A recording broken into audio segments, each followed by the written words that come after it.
All right, so for today's video, we are taking a look at another CPS BlackMax product. Now, this is going to be the tubing bender set. Now, the model number for the set is BTB 300. And like most of the CPS tools, or at least most of the tubing tools, they all come in a nice blow molded case. And it has two latches here that make it super easy to open on up.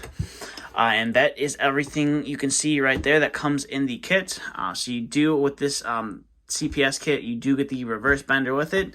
Then you get all the different dies, which are color coordinated, which is nice. And there's a pretty cool feature about this color coordination, which I will show you once we get a little bit farther into the review. So you can basically see here, you have a nice instruction manual right here, or owner's manual right here. Is going to tell you everything about this tool and how to use it, and everything, some general safety and things like that, how to use it. And it does give you part numbers on there, so if you for some reason end up losing something, or need to get a replacement part, you have a whole list right there, so you can go to wherever you pick the tool up, or maybe contact CPS to get a replacement part. And it just kind of tells you how to use the reverse bender, and it does give you the 90-degree marks for that reverse bender, which is nice. So that you do get a nice instruction guide with this tool. And here's the tool itself. This is the main part of the tool right here. It's your ratcheting bender right here. Now your dies just slip right onto there, and then you do hook up the corresponding, I guess you call it the back plate or whatever, to bend, which is going to create that bend in the copper for you. So this is the bending tool. It is a fairly nice tool. It is held a little latch, and as you can see, it has a nice aggressive latching sound, and this tool is only meant to be used on soft copper and aluminum. Not something you're going to run into very often, but you never know. But mainly soft copper. So if you are running refrigeration lines with hard copper, you are going to have to anneal the copper first before you go ahead and use this tool on it. Otherwise, you're either going to risk damaging the die or the tool itself, or you're going to end up cracking your hard copper and not have good results. So that is your tool right there. Like I said, the dies are all color coordinated and they all fit in their respective holes. So you don't, if the kit falls over and you're just trying to put everything back, you don't got to sit there and try to determine which one goes where. They do have a set place to go in the case. So this kit goes from 1/4 inch all the way up to 7/8, which is going to be pretty much the largest of the lines you're going to be wanting to bend for a residential unit or a mini split, depending on what you are running. So like I said, dies are all color coordinated, which is nice. So this is your 1/4 inch one, which is silver, and you got your 5/16, which is orange, and you got your 5/8, which is blue, 3/8, which is red, and then you have your 1/2 inch, which is gold or yellow, and then you have your 3/4, which is green, and then your 7/8 is purple. Now, one thing that I've been told about these kits is the larger the size of copper you go, the more that the copper wants to stick inside of these inside the dies.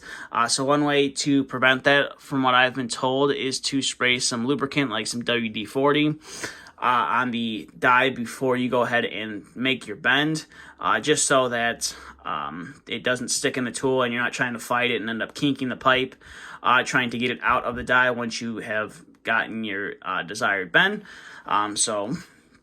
And then the one cool thing about this tool is the bending brackets on them are color coordinated. So you are going to be able to determine what size color to line up your die with. So you don't have to sit there and guess and spin the tool around and hope that you're using the right side. So if you're using 1/4 inch, you can see the heads on here are silver. Or if you're going for 5/16 to 3/8, it shows you the two colors to use, which is nice. So that is a plus about this tool. Now, the one cool thing about this kit, unlike some of the other kits out there, is it does come with a reverse bender. Some of the kits out there, they don't include the reverse bender, but they have a spot for it in the kit, and you can buy it as, an add-on to the kit. And these definitely aren't the cheapest thing to buy either. They run about, depending on the brand that you are looking at, anywhere from $100 to $200 just for the reverse bender, to be able to bend going the opposite way than what the tool bends. So that is a nice feature about this tool. So we'll go ahead and take this guy out and we will come back and I'll show you how this tool works. Alright, so we are back and we are going to be bending a piece of 3/8 copper. So this is fairly simple to operate. You can see this hole cut out right here is where your this part of the bender is going to go. So you can unratchet it there and you just slide that guy on there like that. Now one thing to note about this, once you've achieved your bend and you want to retract the tool, all you have to do is pull the handle back and the die will slide down. And then you can click it back into place. And then this guy just slides into there. And then there is a set screw there on the back that you line up. And all you have to do is screw it into the back bar, back brace, whatever you'd want to call it. And your tool is pretty much ready to go. So like I said earlier, you want to make sure you have it lined up correctly. So we are doing 3/8, so you want to make sure that you have the right side down. And then we'll bring in a piece of 3/8 copper right here. And I'll show you how this tool works. It's fairly simple. All you gotta do is, so you got a little bit of tension on it, and then you just keep ratcheting it till you get the desired bend in the tool. So maybe that's all you want to go to get a bend, or you can keep going with it. Now the tool will eventually bottom out. You will get a fairly nice bend on the tool. It eventually will stop bending because this only can go so far. So that is, pretty much, I would say, that's about right as far as you can go with the bend. So all you gotta do is just release it, and it should slide right out. And you do have a nice bend. There's a little bit of a kink right there, so you probably don't want to go all the way with it. I just want to kind of show you what happens when you do that and you go out all the way. But as you can see, this is a lot better than trying to bend the copper line set by hand when you have the bending tool. It's just a lot better and it looks a lot cleaner, and you can do multiple bends with it as well. So maybe, you bend it to a 90 degree and you want to bend it again, you can do that as well.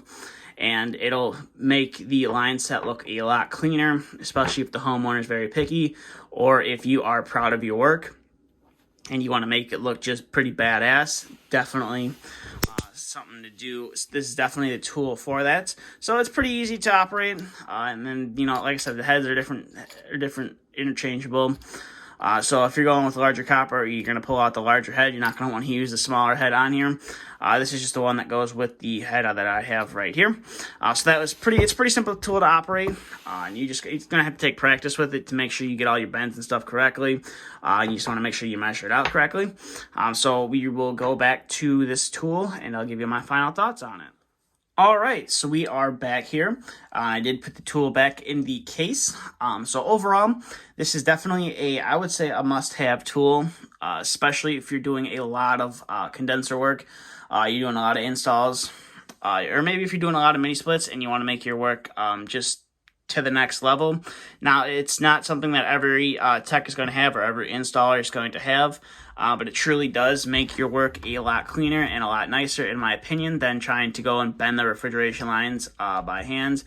You can get some pretty crazy bends out of this thing, or you can get some pretty crazy line sets out of this thing and have it look super clean, whereas if you bend it by hand, you're not going to be able to get it to that kind of perfection. And if you do bend it by hand, depending on what size line set you're working with, the liquid line, there's always that possibility that you could put a kink in it without seeing it, because a lot of guys, they just bend it with the arm flex on it, and they don't really pay attention to it.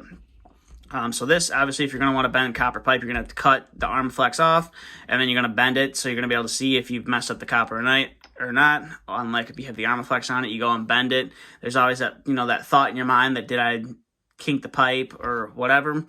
So definitely not a tool for everybody, but definitely I could easily recommend this tool for anybody. And the reason why I chose to go with the BlackMax tool over the Hilmar or the Yellow Jacket is simply because it came with the reverse bender. I know the Yellow Jacket, I'm not sure about the Hilmar. I believe the Hilmar one does include it in the kit, but the kit is a little bit more expensive. But I know the Yellow Jacket one for sure does not include the reverse bender. That is something that you do have to buy separate. So that is kind of why I went and just got the BlackMax one instead of the Yellow Jacket one. I almost bought the Yellow Jacket one, but decided to go with this one just simply because it came with the reverse bender. And the reverse benders can be a little bit harder to find for Yellow Jacket. It seems like a lot of their stuff's becoming harder to find or to get your hands on. And like I said, Hillmore does make one, but it was just a little bit more pricier than I was looking to spend at the time.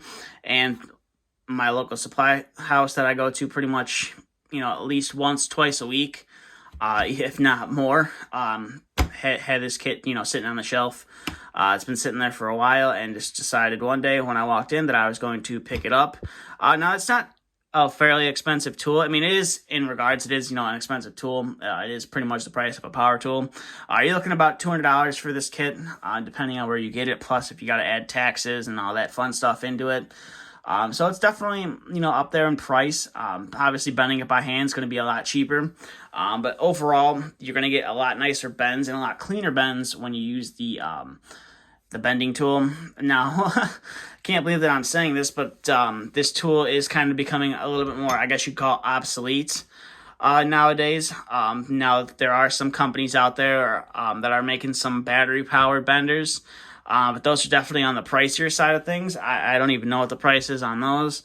All I know is, what the price on these kits generally run. So if you're maybe looking to get a bender and you don't want to have, a kit like this, that you try to ratchet by hand, then definitely spend the money and get the battery-operated one.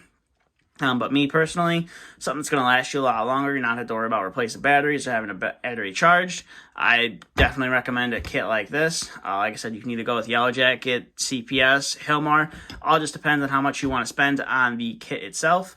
But like I said, it's not, it's not a must, but I just think it makes your install work look a lot better and a lot cleaner.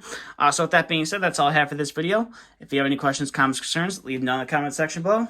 And that's all I have.